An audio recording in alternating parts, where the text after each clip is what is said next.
Hello everyone, कैसे हैं आप लोग। उम्मीद करता हूँ आप लोग बहुत अच्छे और ठीक ठाक होंगे और अपने पेपर की तैयारी जबरदस्त तरीके से कर रहे होंगे। तो आइए हम टॉप 5 की सीरीज में हम आज लेकर आए हैं टॉप 5 फिजिक्स क्वेश्चन, जो कि चैप्टर नंबर क्या होने वाला है, 13 होने वाला है, न्यूक्लियाई होने वाला है। तो न्यूक्लियाई के टॉप 5 ऐसे क्वेश्चन करेंगे जो बिल्कुल क्या ही मोस्ट क्या होगा, इंपोर्टेंट होगा क्वेश्चन के अंदर।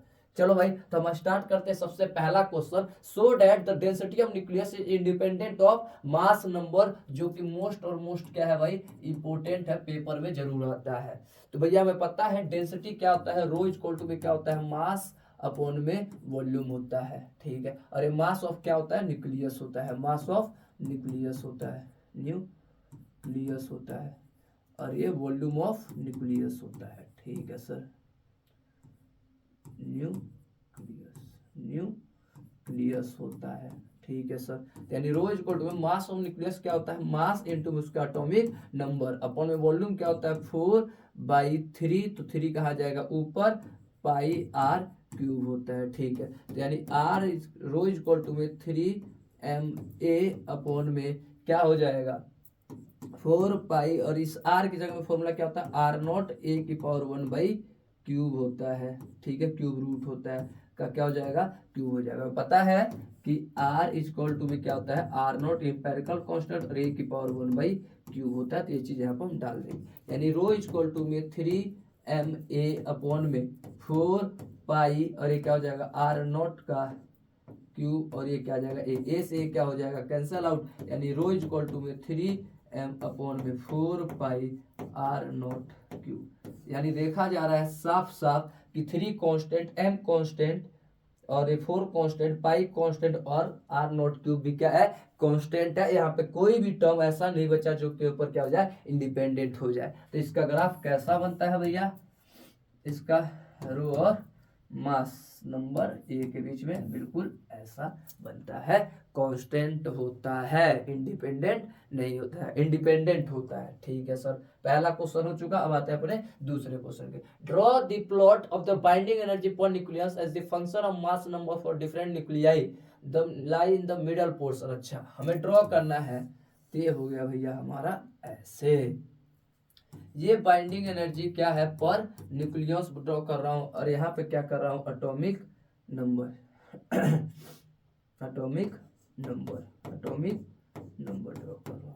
ठीक है सर, तो कुछ ऐसा चलता है, कुछ क्या चलता है भाई, ऐसा ऐसा ऐसा ऐसा, फिर क्या हो जाता है, कांस्टेंट है। थोड़ा सा अच्छे से नहीं बनाया है भाई, आप लोग थोड़ा अच्छे से बना लीजिएगा, ऐसे ऐसे करके ऐसे चलता है। ठीक है सर, यहाँ पर मैं एक बार और बना देता हूँ। कुछ ऐसा होता है, ऐसे जिग जिग जिग जिग करते करते आता है, फिर क्या होता है, ऐसे कांस्टेंट होता है। एक बार बनाकर देख लेना। अब क्या कह रहा है, draw the binding energy per nucleus हमने बना दिया, mass number of the different nuclei, the nuclei lying at the middle portion of the curve और मोस्ट स्टेबल एक्सप्लेन। हाँ, इसके बिल्कुल मिडल वाले क्या होते हैं, मोस्ट एक्सप्लेन भैया, ज्यादा स्टेबल होते हैं, क्योंकि बाइंडिंग एनर्जी पर न्यूक्लियस जो हाईएस्ट होता है वो आयरन को होता है। कितना होता है, 56 जो नंबर होता है आयरन नंबर, उसका बाइंडिंग एनर्जी पर न्यूक्लियस क्या होता है, सबसे हाईएस्ट होता है। और सब किसके बीच में लाई करते हैं, इसके बीच में, क्योंकि ये क्या है, इनके बीच में कांस्टेंट है। तो सारा का सारा एटम कहाँ आने की कोशिश करता है, अपने इस रीजन में क्या करता है, कोशिश करता है आने का, इसीलिए क्या होते हैं, सारे के सारे स्टेबल होते हैं। ठीक है सर, दूसरा क्वेश्चन हो गया। हम आते हैं तीसरे क्वेश्चन की तरफ। क्या कह रहा है,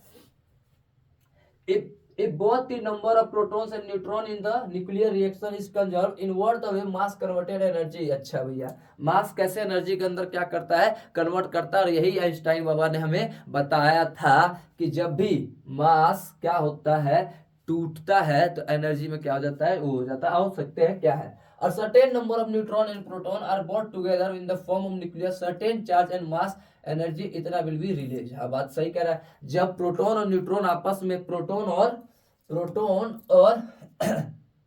न्यूट्रॉन आपस में क्या होते हैं, कंबाइन होते हैं, तो क्या रिलीज होता है भैया, एक मास क्या हो जाता है, चार्ज, और मास क्या होता है, रिलीज हो जाता है, जिसको हम क्या कहते हैं, डेल्टा ईवी, या रिलीज, या इन दिस प्रोसेस। कहने का मतलब यह है कि न्यूट्रॉन, देखो पहले, a certain number of neutron and proton are bought together, जब एक साथ आते हैं, फॉर्म ऑफ न्यूक्लियस, तो क्या बनाते हैं, एक न्यूक्लियस बनाते हैं। A certain charge and mass, कुछ चार्ज और मास को रख के, एनर्जी, और उसके पास क्या होता है, एक एनर्जी होता है। जब न्यूट्रॉन प्रोटॉन एक साथ बनाते हैं तो न्यूक्लियस बनाते हैं, उसके पास कुछ चार्ज और एक मास होता है और उसके साथ में एनर्जी होता है, will be release in this process, और एक एनर्जी क्या होता है, रिलीज होता है। Then the energy is called the binding energy कहलाता है, इसी को क्या कहते हैं, बाइंडिंग एनर्जी कहलाता है। तो हमसे क्वेश्चन पूछा था प्रोटेन, अच्छा ठीक है।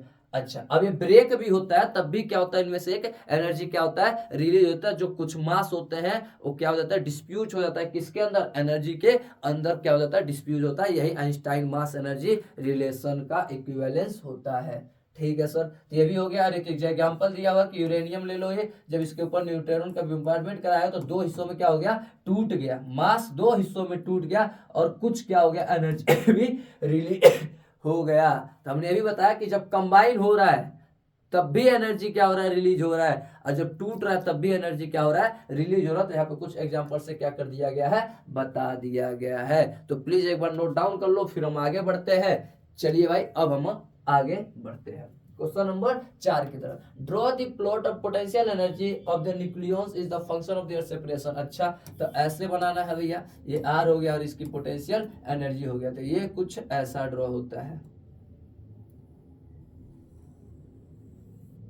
एक सेकेंड भैया,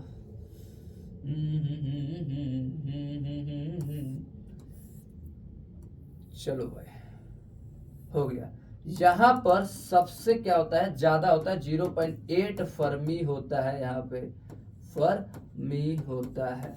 ठीक है कहानी, ये पोटेंशियल एनर्जी और आर के बीच का क्या है, रिलेशन होता है। इधर जाते हैं तो भैया कैसा फोर्स लगता है, अट्रैक्टिव, इधर जाते हैं तो कैसा फोर्स लगता है, रिपल्सिव फोर्स लगता है। और यहाँ पे सबसे ज्यादा मैक्सिमम फोर्स होता है 0.8 फर्मी के ऊपर। तो ये इनके बीच का क्या हो गया, ग्राफ हो चुका है। और इसका इंपॉर्टेंट कंक्लूजन बताना, तो न्यूक्लियर फोर्स का कंक्लूजन बता सकते हैं भैया, 0.8 से उधर जाएंगे तो अट्रैक्टिव होगा, 0. से इधर से आएंगे तो क्या होगा, रिपल्सिव होगा, और 0.8 पे क्या होगा, सबसे मैक्सिमम होता है। ठीक है सर, ये भी ग्राफ हो चुका है। अब हम आते हैं क्वेश्चन नंबर अपने 5 की तरफ, जो कि क्या है भैया, न्यूक्लियर फ्यूजन और न्यूक्लियर फ्यूजन के बीच का क्या है, डिफरेंस है। तो न्यूक्लियर फ्यूजन में क्या होता है, this is the process in which the nucleus of the atom convert into the smaller nuclear. ये सब किसमें कन्वर्ट होते हैं, स्मॉलेस्ट न्यूक्लियाई में कन्वर्ट होते हैं। और जबकि ये क्या होता है भैया, जुड़ जुड़ के, छोटे छोटे जुड़ के क्या बनता है, एक हैवी न्यूक्लियस बनाता है। उसके बाद type of nuclear reaction does not occur naturally, ये कभी भी नेचुरली अकर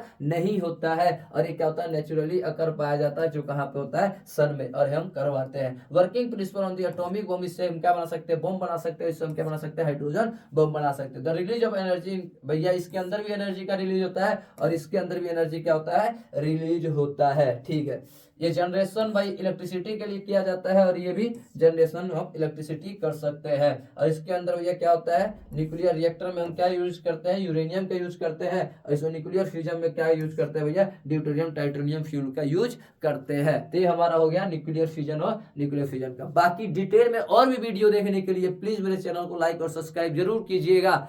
और हमारा डिटेल वाला वीडियो हमारे यूट्यूब चैनल पे आपको क्या हो जाएगा, मिल जाएगा। बस टाइप करना आपको OTC स्टडी स्मार्ट, और उसमें जाना है प्लेलिस्ट में। प्लेलिस्ट में जाओगे तो क्लास 12th का बैच दिख जाएगा। उसके अंदर आप फिजिक्स का ये न्यूक्लियाई चैप्टर का हम डेरिवेशन कर सकते हैं और चैप्टर कर सकते हैं। डिटेल में वीडियो डाला है। मिलते हैं नेक्स्ट वीडियो के साथ, तब तक के लिए टाटा और बाय बाय।